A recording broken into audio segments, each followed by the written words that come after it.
Hello friends, എല്ലാവർക്കും നമസ്കാരം. എല്ലാവർക്കും ശ്രുതീസ് ലേണിംഗ് സ്കൂളിലേക്ക് സ്വാഗതം. ഇന്ന് നടന്നിട്ടുള്ള BFOന്റെ ഇംഗ്ലീഷിന്റെ ക്വസ്റ്റ്യൻസ് നമുക്ക് നോക്കാം കേട്ടോ. അപ്പൊ എല്ലാവർക്കും എക്സാം എങ്ങനെയുണ്ടായിരുന്നു കമന്റ് ചെയ്യാം കേട്ടോ ക്ലാസ്സിന് ശേഷം. അതേപോലെ തന്നെ ഈ ക്വസ്റ്റ്യൻസ് എല്ലാം എവിടെ നിന്നാണ് എടുത്തിട്ടുള്ളത്, ഓപ്ഷൻസ് പോലും മാറ്റാണ്ട് എവിടെ നിന്നാണ് എടുത്തിട്ടുള്ളത് എന്നുള്ള കാര്യം നമുക്ക് ലാസ്റ്റ് ഡിസ്കസ് ചെയ്യാം. അപ്പൊ എല്ലാവരും വീഡിയോ ഫുൾ ആയിട്ട് കാണാൻ ശ്രമിക്കുക കേട്ടോ. ആദ്യത്തെ ചോദ്യം ഇതാണ്: which of the following sentences contains a gerund? Gerund എന്ന് പറയുമ്പോൾ നമുക്കറിയാം ഒരു ING ഫോം എന്തായാലും ഉണ്ടാവും അല്ലെ. അപ്പൊ എന്താ ആൻസർ ആയിട്ട് വരിക? He enjoys playing soccer. He enjoys playing. കണ്ടോ, പ്ലേയിങ്. നമുക്കറിയാം smoking is injurious to health എന്ന് പറയുമ്പോൾ പുകവലി ആരോഗ്യത്തിന് ഹാനികരം എന്ന് പറയുമ്പോൾ ആ സ്മോക്കിംഗ് എന്താ? ജെറന്റ് ആണ്. അതേസമയം ഹി ഈസ് സ്മോക്കിംഗ് എന്ന് പറയുകയാണെങ്കിലോ ആ സ്മോക്കിംഗ് എന്ന് പറയുന്നത് എന്താ? അത് പ്രസന്റ് പാർട്ടിസിപ്പിൾ ആണ് അല്ലെ. അപ്പൊ ആ കാര്യങ്ങളൊക്കെ നമ്മൾ ഡീറ്റെയിൽഡ് ആയിട്ട് മുമ്പ് പഠിപ്പിച്ചിട്ടുണ്ട് കേട്ടോ. ഇനി അടുത്ത ചോദ്യം നോക്കാം. That was dash disappointment but we manage to get dash room across dash hall from it. എന്തായിരിക്കും ആൻസർ വരിക? That was dash disappointment. അപ്പൊ എന്ത് ഡിസപ്പോയിന്റ്മെന്റ് ആണെന്ന് വല്ലതും സ്പെസിഫിക് ആയിട്ട് പറഞ്ഞിട്ടുണ്ടോ? ഇല്ല അല്ലെ. അപ്പൊ അതുകൊണ്ട് തന്നെ നമുക്ക് എ എന്നുള്ള രീതിയിൽ എടുക്കാം.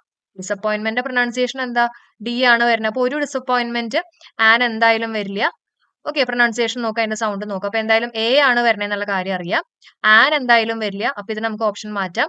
പിന്നെ ദയും വരില്ല, കാരണം സ്പെസിഫിക് ആയിട്ട് പറഞ്ഞിട്ടില്ല. അപ്പൊ that was a disappointment but we manage to get dash room across dash hall from it.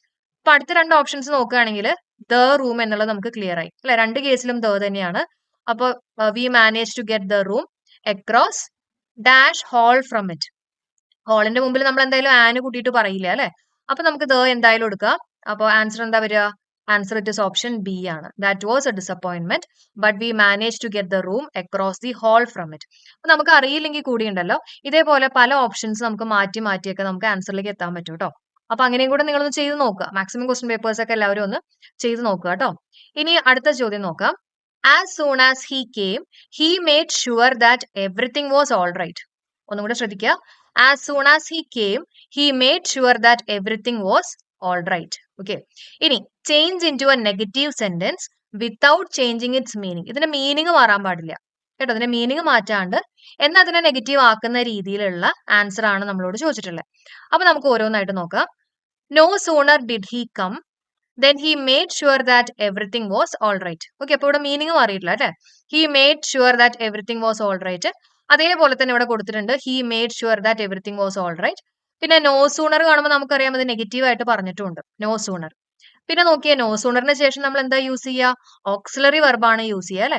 അപ്പൊ ഏതൊക്കെയാ auxiliary verb? Do, did, has, have ഒക്കെ അങ്ങനെയുള്ള വാക്കുകളായിരിക്കും നമ്മൾ യൂസ് ചെയ്യാം.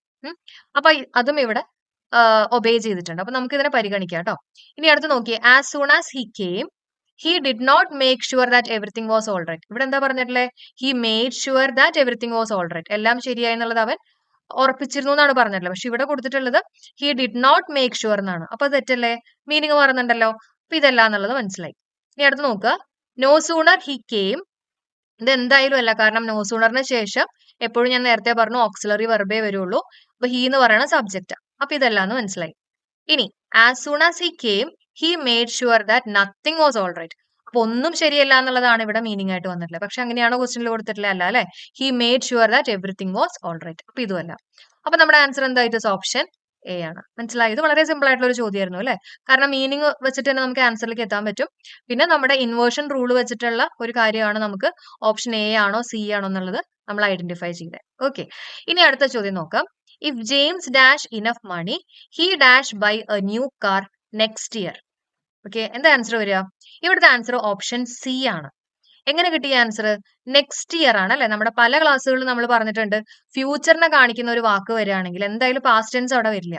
പിന്നെ എന്തായിരിക്കും വരിക? പ്രസന്റ് ആയിരിക്കും അവിടെ വരിക അല്ലെ. അപ്പൊ ഹാഡ് എന്തായാലും അല്ല എന്നുള്ളത് മനസ്സിലായി. പിന്നെ ഹാവും ഉണ്ട്, ഹാസും ഉണ്ട്. ഇവിടെയും ഒരു ഹാസ് ഉണ്ട്. ഓക്കെ. പിന്നെ നോക്കുകയാണെങ്കിൽ ജെയിംസ് സിംഗുലർ ആണ്, അപ്പൊ എന്തായാലും ഹാവ് വരില്ല. പിന്നെ if James has enough money he would. ഇവിടെ പ്രസന്റും പിന്നെ ഇവിടെ വീണ്ടും വുഡ് ആണ് വന്നിട്ടുള്ളത്. അപ്പൊ അതെന്തായാലും വരില്ല അല്ലെ.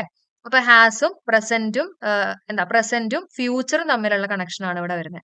Okay. If James has enough money he will buy a new car next year. അത് പ്രത്യേകം ശ്രദ്ധിക്കുക കേട്ടോ. ഫ്യൂച്ചർ വരുമ്പോൾ നമ്മൾ അധികം പാസ്റ്റ് യൂസ് ചെയ്യില്ല. അടുത്ത ചോദ്യം. He was absent dash he was sick. എന്തായിരിക്കും? He was absent because he was sick. അതിന്റെ റീസൺ ആണ് പറഞ്ഞിട്ടുള്ളത് അല്ലെ. അവൻ ആബ്സെന്റ് ആയതിന്റെ റീസൺ ആണ് അവന് വയ്യാത്തോണ്ടാണ് അവൻ ആബ്സെന്റ് ആയി എന്നുള്ളതാണ് പറഞ്ഞിട്ടുള്ളത്. അടുത്ത നോക്കാം. Choose the correct meaning of the foreign words and phrases. അപ്പൊ ഇവിടെ ക്വസ്റ്റൻ ഒന്നും കൊടുത്തിട്ടില്ല, അവര് ഓപ്ഷൻ മാത്രമേ കൊടുത്തിട്ടുള്ളൂ, ക്വസ്റ്റൻ ഇടാൻ മറന്നുപോയിട്ടുണ്ട് കേട്ടോ. അപ്പൊ ഇതെന്തായാലും ക്യാൻസൽ ചെയ്യും. അടുത്ത് നോക്കാം. ഇന്നത്തെ question, choose the correctly spelled word. Okay, എന്താണ് ഡിസ്ക്രിപ്പൻസി ആണ് ചോദിച്ചിട്ടുള്ളത്, ഡിസ്ക്രിപ്പൻസി. അപ്പൊ ഡിസ്ക്രിപ്പൻസിയുടെ സ്പെല്ലിംഗ് എന്താ വരുന്നത്? DISCREPANCY. ഓപ്ഷൻ സി ആണ് കേട്ടോ. ഡിസ്ക്രിപ്പൻസി എന്ന് പറഞ്ഞാൽ എന്താ? വിപരീതം, വ്യത്യാസം എന്നൊക്കെ പറയുന്ന ഒരു മീനിങ് ആണ് ഡിസ്ക്രിപ്പൻസി. ഓക്കെ, അടുത്ത ചോദ്യം നോക്കാം. His speech has taken the wind out of my sails. എന്തായിരിക്കും answer? Taken the wind out of my sails എന്ന് പറഞ്ഞാൽ made my words or actions ineffective. എന്താണ് made my words or actions ineffective?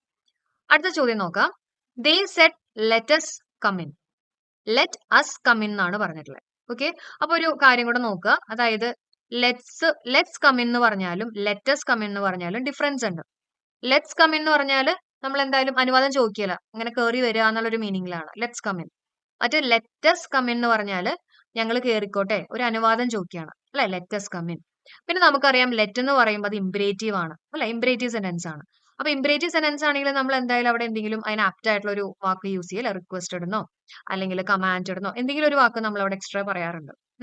ഇനി let's come in എന്ന് പറയുമ്പോൾ ഇവിടെ ശ്രദ്ധിക്കുക, they requested that they might be allowed to come in ഉണ്ട്, they requested me to let them come in ഉണ്ട്.